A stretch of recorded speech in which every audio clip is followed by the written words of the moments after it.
Então, breve introdução para cada um dos principais tipos de força.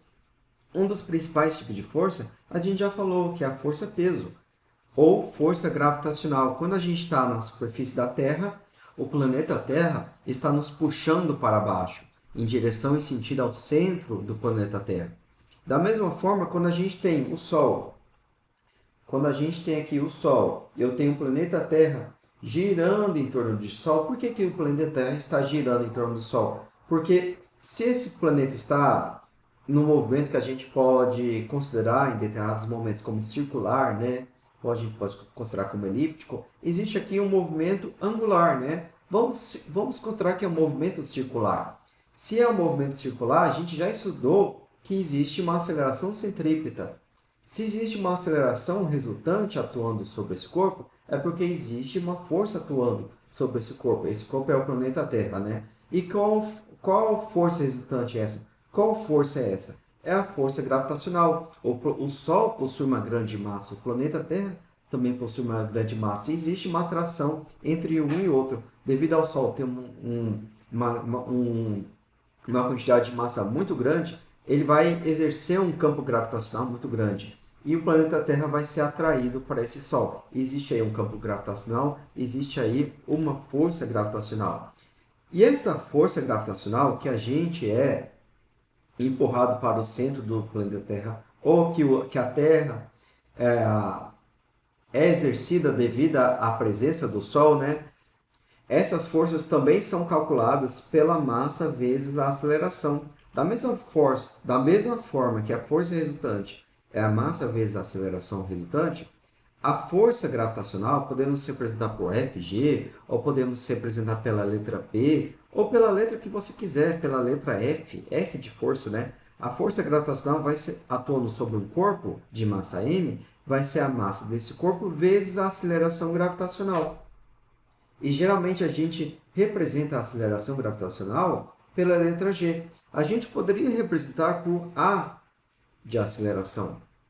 A gente poderia representar por qualquer outra letra, mas geralmente a gente utiliza a letra A para referir a aceleração, e se tratando de força gravitacional, a gente utiliza muito a letra G, sendo G a aceleração gravitacional.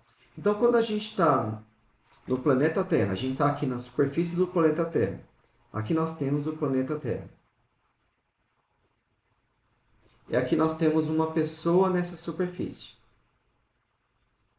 Aqui nós temos uma pessoa. Essa pessoa vai ser atraída para o centro do planeta Terra. Existe sobre essa pessoa uma força gravitacional para baixo.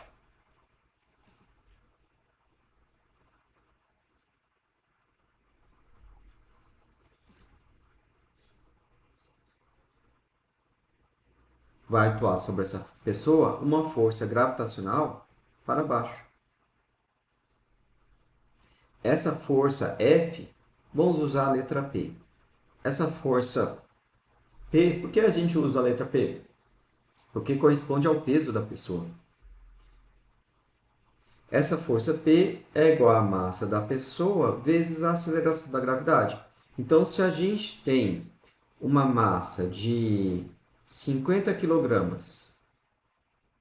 e a aceleração gravitacional, como a gente está na superfície do planeta Terra, a aceleração gravitacional é aproximadamente igual a 9,8 metros por segundo, sendo que a gente pode, em muitos casos, aproximar para 10 metros por segundo ao quadrado.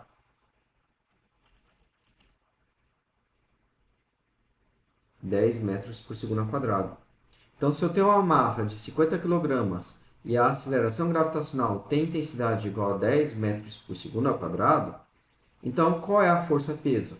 A força-peso, sua intensidade é igual a 50 kg vezes 10. Isso é igual a 500 kg metros por segundo ao quadrado, ou seja, 500 newtons. Então, é assim que a gente calcula a força que atua sobre a pessoa, a força gravitacional que atua sobre o corpo. Se esse corpo agora não está mais na superfície do planeta Terra, esse corpo está lá na Lua, é a massa de um astronauta. Aqui nós temos um astronauta e agora a gente não está mais no planeta Terra. Aqui nós temos a Lua. Então aqui mudou a aceleração gravitacional. A aceleração gravitacional da Lua é aproximadamente igual a 1,6 metros por segundo ao quadrado. Então vamos calcular a força-peso. A força-peso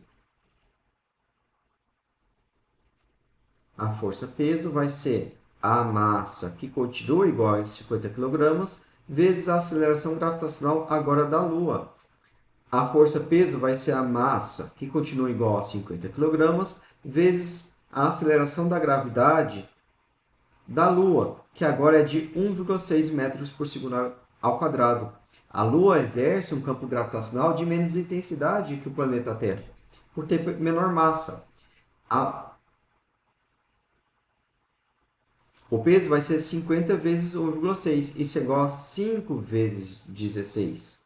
Isso é igual a 5 vezes 6, 30.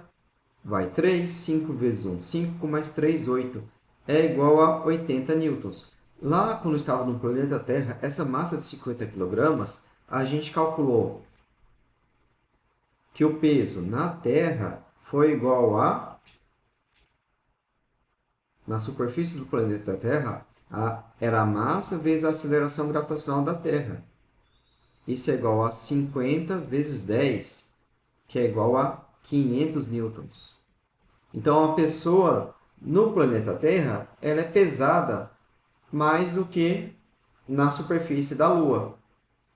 É por isso que quando a gente tem aquelas imagens de astronauta, quando ele dá um salto, né, quando ele dá um caminhar, ele leva mais tempo para ir em direção ao planeta Terra. A força gravitacional que está atuando sobre ele é menor, por isso que o movimento é mais lento, o movimento de caída é mais lento, porque a aceleração para baixo é menor. Já no planeta Terra, esse movimento possui uma aceleração de mais intensidade. Se a pessoa levar uma balança, eu estou no planeta Terra e meço uma balança, a balança vai acusar 500 newtons. Já se eu levar pelo planeta Terra, a pessoa vai ficar mais leve, digamos assim. A força, peso atuando sobre esse corpo é menor. Inclusive, quando a gente estiver estudando balança, a gente vai ver isso. Porque a balança, ela não vê diretamente a massa da pessoa. Ela calcula a força, peso que atua sobre a pessoa, através da força normal que a balança exerce sobre ele, e disso tira o valor da massa. Então, se a gente pega uma mesma balança no planeta Terra, vai acusar uma certa massa. Se levar para a Lua, vai acusar uma massa menor, porque a balança está calculando a força normal que atua sobre ela.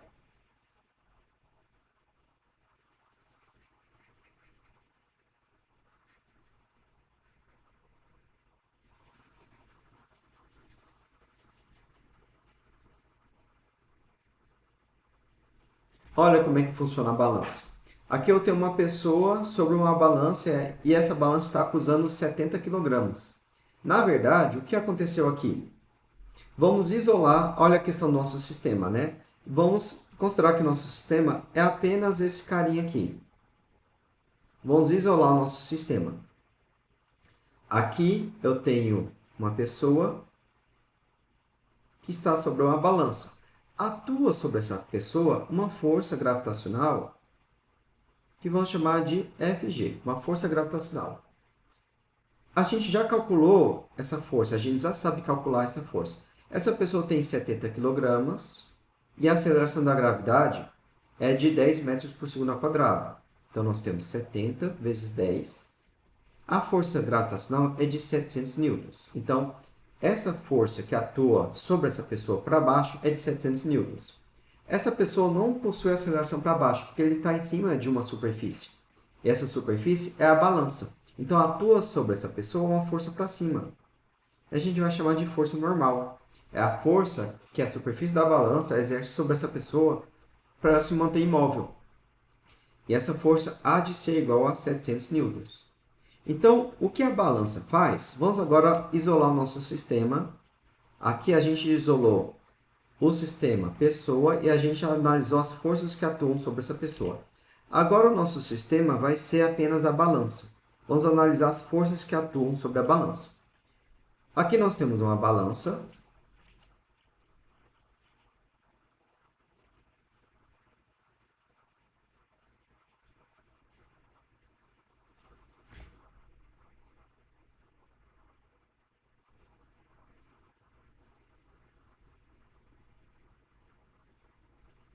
Aqui nós temos uma balança.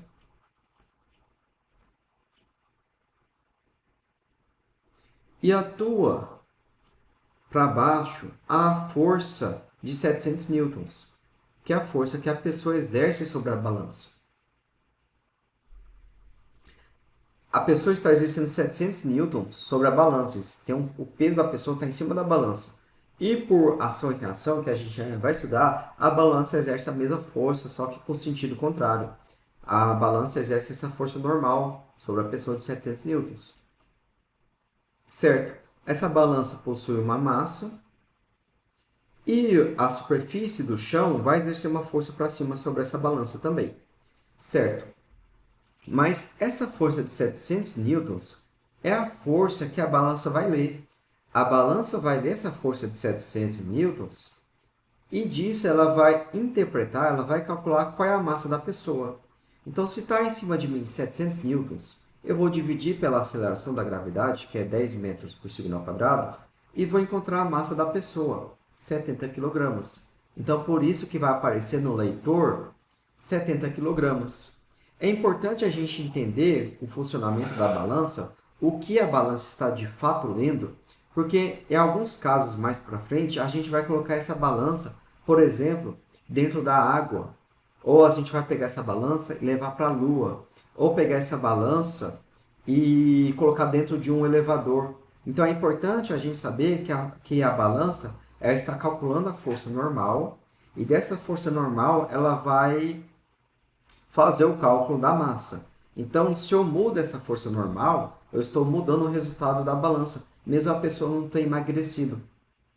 Então, a pessoa continua com 70 quilos, mas a balança pode acusar mais ou menos do que 70 quilos, a depender das condições. Se eu estou no elevador, no movimento de subida vai ser uma coisa, no movimento de descida vai ser outro resultado. Se eu levo e mergulho essa balança para dentro da água, vai ter um empuxo atuando. Então a gente vai estudar todos esses casos futuramente, mas é importante saber que a balança ela calcula a massa a partir da força normal, certo? E outra coisa importante é a diferença entre massa e peso. Massa e peso são coisas diferentes. Massa é uma grandeza escalar. Sua unidade no SI é quilogramas. Se você vai comprar 200 gramas de mussarela, 200 gramas é uma unidade de massa. Já peso, sua unidade no SI é newtons, é quilogramas metros por segundo ao quadrado. Peso corresponde a massa vezes a aceleração gravitacional. Então, massa e peso, massa e força são coisas diferentes. No dia a dia, a gente às vezes utiliza como sinônimos, né? A gente chega para uma criança, a criança foi na consulta do pediatra. Qual que é a massa dessa criança? 10 quilogramas. Ou melhor, qual é o peso dessa criança? A gente responde, essa criança tem 10 quilos. Então, a pessoa perguntou o peso, a gente respondeu com a massa. Qual que é o peso da criança? 10 quilogramas. 10 quilogramas não é peso. 10 quilogramas é massa, mas a gente, no nosso dia a dia, a gente costuma confundir peso com massa. Mas peso corresponde a uma força, e força é massa vezes aceleração. Então, tudo bem no dia a dia a gente misturar conceito de peso com conceito de massa. A gente pergunta qual o peso de uma pessoa e a gente responder a unidade de massa. Tudo bem a gente fazer essa confusão, mas aqui na disciplina de física é importante a gente entender a diferença entre peso e massa. Peso é força, corresponde a massa vezes a aceleração.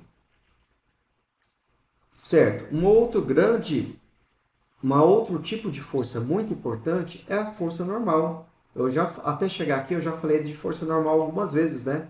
Então, se eu tenho um livro sobre uma mesa, se eu tenho um objeto, esse objeto azul sobre uma mesa,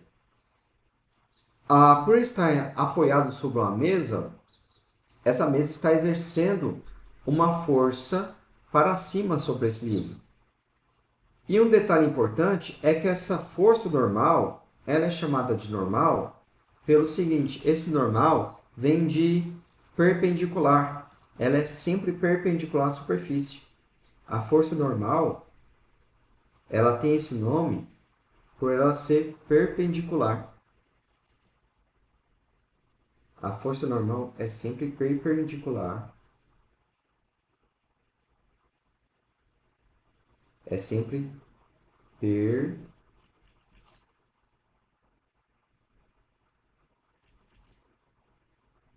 perpendicular à superfície. O que isso significa?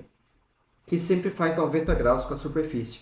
Aqui, a superfície é horizontal, é a superfície de uma mesa. A superfície é horizontal.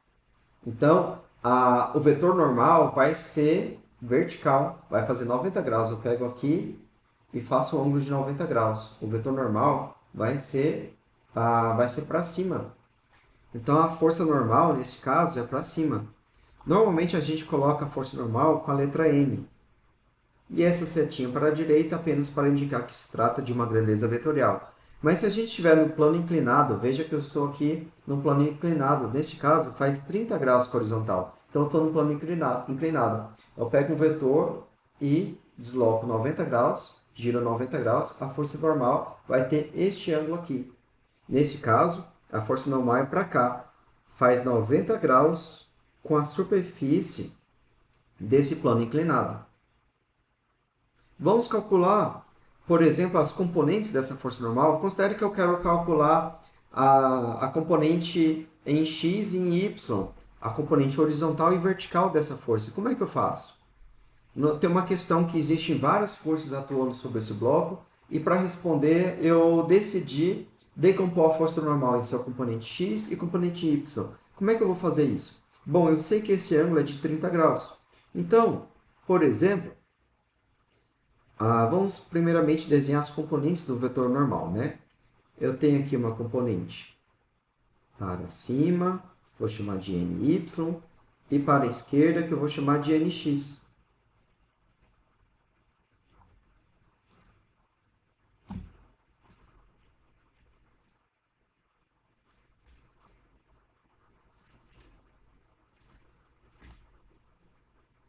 Aqui eu tenho nx e ny. Certo? A gente viu que entre a horizontal e o plano inclinado, o ângulo é de 30 graus. Certo? E entre essa horizontal aqui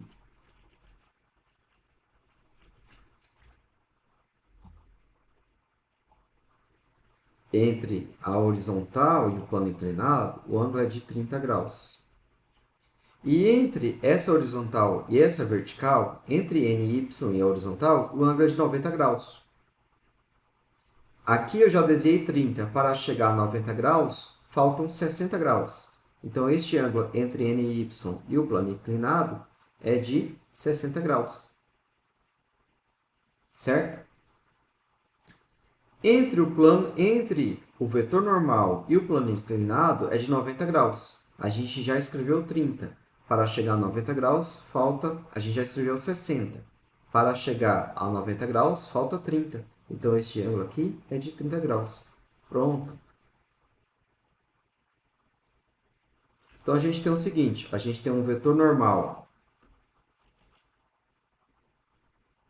A gente tem um vetor normal para cá, uma componente nx e uma componente ny. E a gente viu que esse ângulo aqui é de 30 graus. E esse ângulo é de 90 graus. Então, seno de 30 vai ser o cateto oposto sobre a hipotenusa.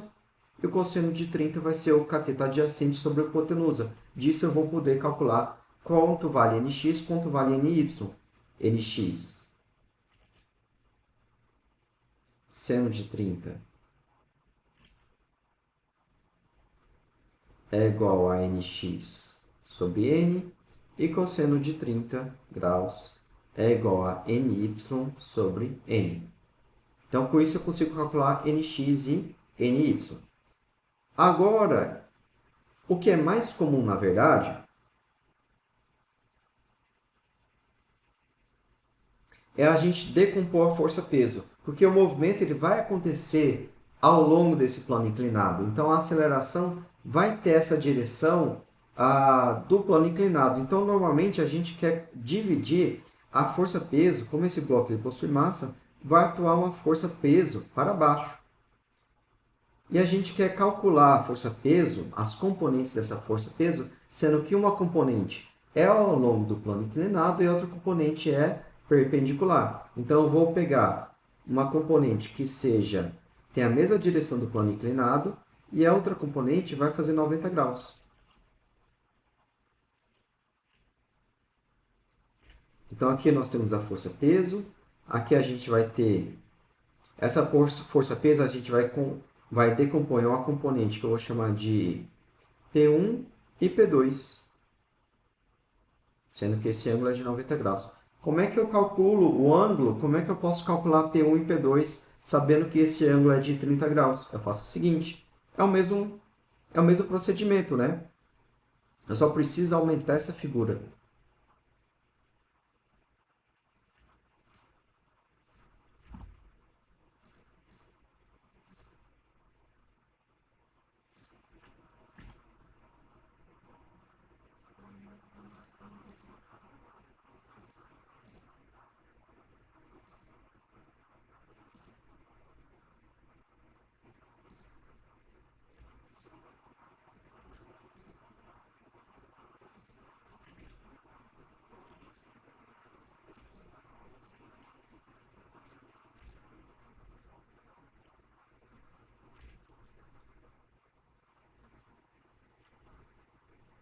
Eu tenho uma força-peso atuando aqui, essa força é para baixo. Vou decompor em uma componente que tem a mesma direção do plano inclinado e outra componente que vai fazer 90 graus com esse plano inclinado.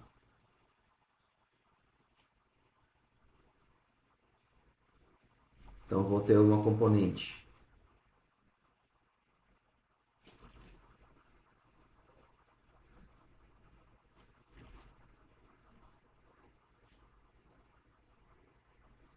eu vou chamar essa força aqui de P1 e essa força aqui de P2.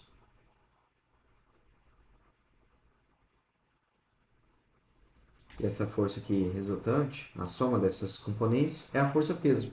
Sabendo que esse ângulo é de 30 graus, como é que eu posso calcular P1 e P2 sabendo do ângulo do meu plano inclinado? Eu posso aqui, por exemplo, traçar uma reta horizontal nesse ponto aqui. Eu sei que entre a horizontal e o plano inclinado, o ângulo é de 30 graus. Entre essa horizontal e essa vertical, a força-peso é vertical, é de 90 graus. O ângulo é de 90 graus. Aqui eu já desenhei o ângulo de 30. Falta aqui, para dar 90 graus, o ângulo de 60 graus. Pronto.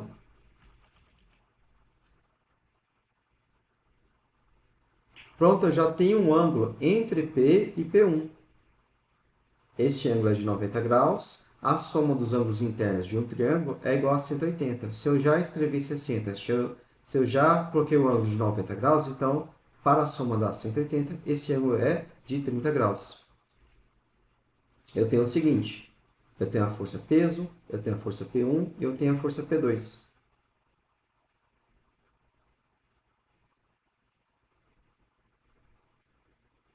E eu tenho a força peso. Esse ângulo é de 90 graus.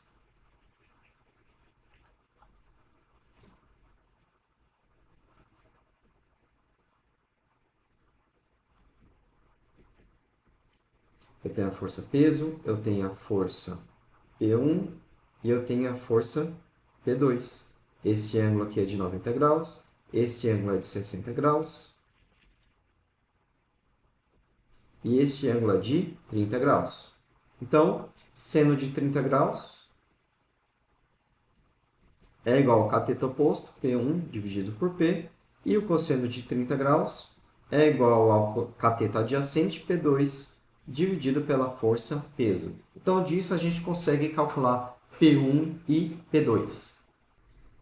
Vamos atribuir valores. Considere que a força peso, a gente já atribuiu valores, considere que a força peso é de 700 newtons.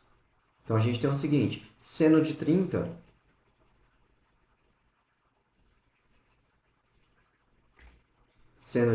graus é igual ao cateto oposto a esse ângulo, que vale P1, dividido pela hipotenusa desse triângulo retângulo, que vale 700 newtons. Seno de 30 graus é igual a P1 dividido por P. Seno de 30 graus vale meio, isso é igual a P1 dividido por 700 newtons. P1 é igual a 700 newtons vezes meio. Isso é igual a 700 dividido por 2. É igual a 350 newtons. P2, cosseno de 30 graus, é igual a cateto adjacente ao ângulo de 30 graus, que vale P2, dividido pela hipotenusa, que vale P2, que vale P. Raiz de 3 sobre 2, que é o cosseno de 30, é igual a P2 dividido por 700 newtons. Então, P2 é igual a 350 raiz de 3 newtons, calculando as componentes P1 e P2.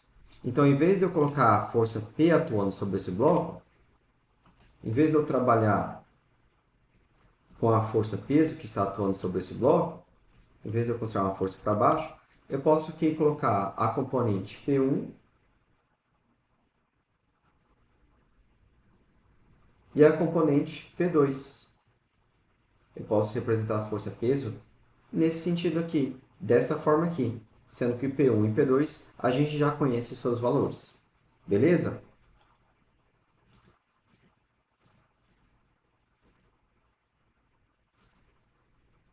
Então, essa força normal, ela é sempre perpendicular à superfície. O outro detalhe sobre força normal é o seguinte.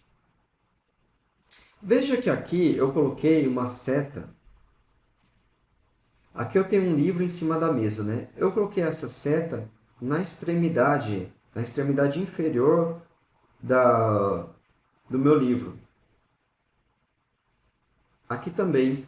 Geralmente, a gente tem algumas situações, todas elas não há nem certo nem errado, né? Mas força normal, eu tenho aqui uma superfície de uma mesa. Eu tenho uma mesa e eu tenho um livro sobre uma mesa. Eu tenho aqui em contato um livro sobre uma mesa. Quando a gente vai representar a força normal, às vezes a gente coloca uma força aqui, às vezes a gente vai no centro da mesa e coloca a origem da força. Às vezes a origem da força está aqui na extremidade inferior, né? na superfície da mesa que está em contato com a mesa. Não é certo nem errado, porque aqui a gente está considerando que as dimensões do livro não importam. Então, se eu vou colocar aqui nesse centro, no centro do livro, ou se eu vou colocar aqui em cima para facilitar meu desenho, porque para não ficar bagunçado, adicionar as outras forças que vão atuar sobre o livro, né? Então pode ser interessante eu escrever essa força partindo aqui de cima, né? Ou se eu vou colocar aqui nessa extremidade de baixo, não importa, a gente não é rigoroso nesse momento em que a gente não está considerando as dimensões do livro, né? As dimensões do livro não importam. Se a gente não está se importando se a força está sendo aplicada nessa extremidade ou se é por aqui assim, sabe? Isso por enquanto não importa ainda. Então, não é errado colocar no centro do livro ou aqui nessa extremidade inferior, mas é importante que você saiba que essa força normal vem do contato da mesa com o livro, né? Vem do contato da mesa com o livro. Então, em cada ponto desse livro vai atuar uma força. Aqui, vamos tentar desenhar um livro tridimensional.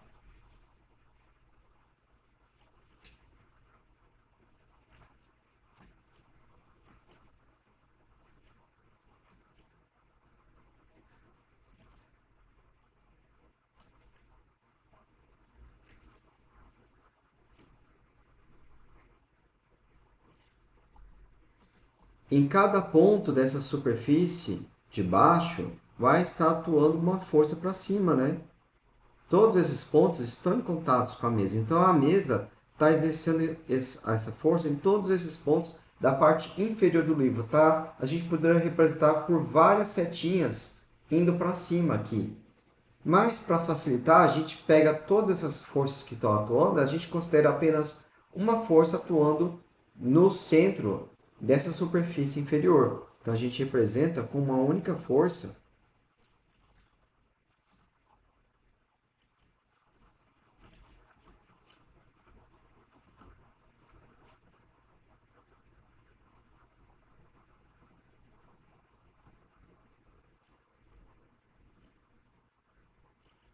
a gente representa com uma única força atuando no centro dessa superfície inferior do livro. Mas a gente pode representar também uma força partindo do centro do livro, do centro geométrico do livro, ou partindo aqui de cima. Não está errado, vai depender do que for mais fácil ao desenhar todas as outras figuras. Porque aqui vai ter, nos exercícios, vai ter força horizontal, vai ter uma outra força de atrito, vai ter vários tipos de força, e então vai depender de qual cenário vai deixar o desenho mais limpo, mais interessante. Então, não seja rigoroso sobre, nesse momento da disciplina, sobre onde essa força está sendo aplicada. Então, nós vimos a força normal. Vamos agora falar justamente sobre a força de atrito. Força de atrito. Quando a gente está empurrando uma caixa, estou aqui empurrando uma caixa. Dependendo da superfície que eu estou empurrando essa caixa, pode ser mais fácil ou mais difícil. Se eu pego um porcelanato bem liso e está aguado, a gente joga detergente, fica até escorregadio, empurrar uma caixa fica facinho, né? Eu posso até jogar essa caixa aí com uma certa velocidade. Mas se for uma superfície muito rugosa, se eu estou empurrando essa caixa no asfalto, cheio de rugosidade, cheio de atrito, com a constituição, o material que constitui o asfalto, ele proporciona essa maior rugosidade, então o atrito é maior. Então a caixa, a superfície está exercendo uma força sobre a caixa. Então quando eu empurro uma caixa para a direita, e essa caixa adquire velocidade, ou nem quando adquire velocidade, eu empurro uma caixa para a direita, o chão está exercendo sobre a caixa uma força para a esquerda. Então é um sentido contrário ao que eu estou aplicando. Então se eu estou aplicando, aqui eu tenho minha caixa, eu estou aplicando uma força F1 para a direita, é porque essa superfície, aqui nessa superfície inferior da caixa, em cada ponto de contato do chão com a caixa, há uma força para a esquerda, mas a gente pode representar essa força aqui embaixo, ou no centro da caixa, ou em algum ponto aqui a gente representa com uma força para a área esquerda, e geralmente a gente representa essa força com FAT.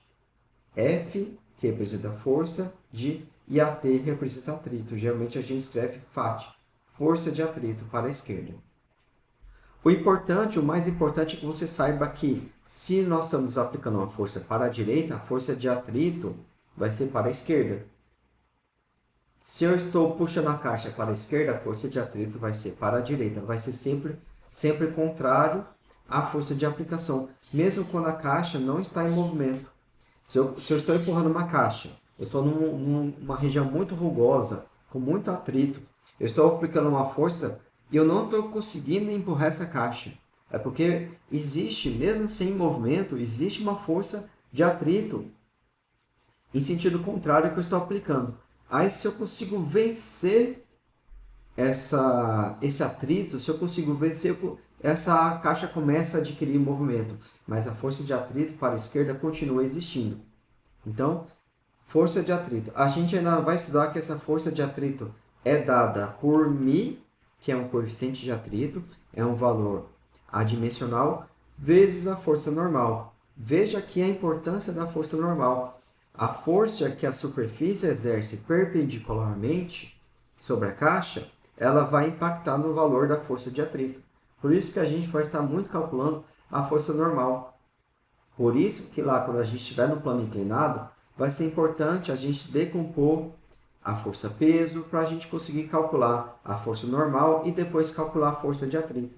Então, a força de atrito, ela é influenciada também não só sobre a rugosidade, sobre as características dessa superfície ou dessas características de interação entre as moléculas da caixa e as moléculas da superfície do chão, e vai ser influenciada também pela força normal.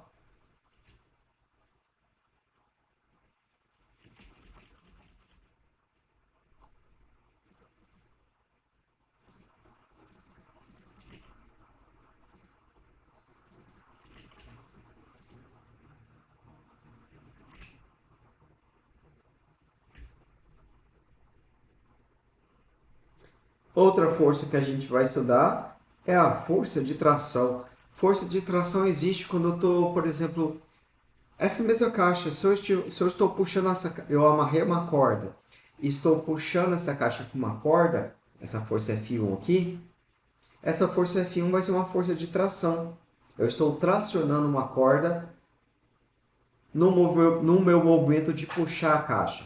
Então, é a força que eu estou exercendo sobre uma corda, sobre uma corrente. Então, em todos esses casos, eu tenho a força de tração. Eu posso aqui exercer a força, eu posso utilizar uma corda para elevar um objeto. Então, em todos esses casos, a gente tem uma força de tração. Geralmente, a gente representa a força de tração com a letra T. Então, aqui eu estou puxando essa corda. Então, em cada ponto dessa corda, vai estar atuando uma força de tração. Então, forças de tração são forças que eu utilizo para tracionar. Eu utilizo de uma corda para empurrar algum objeto, para elevar algum objeto, e essa corda vai ficar tracionada. E essa força a gente chama de força de tração e a gente costuma representar pela letra T.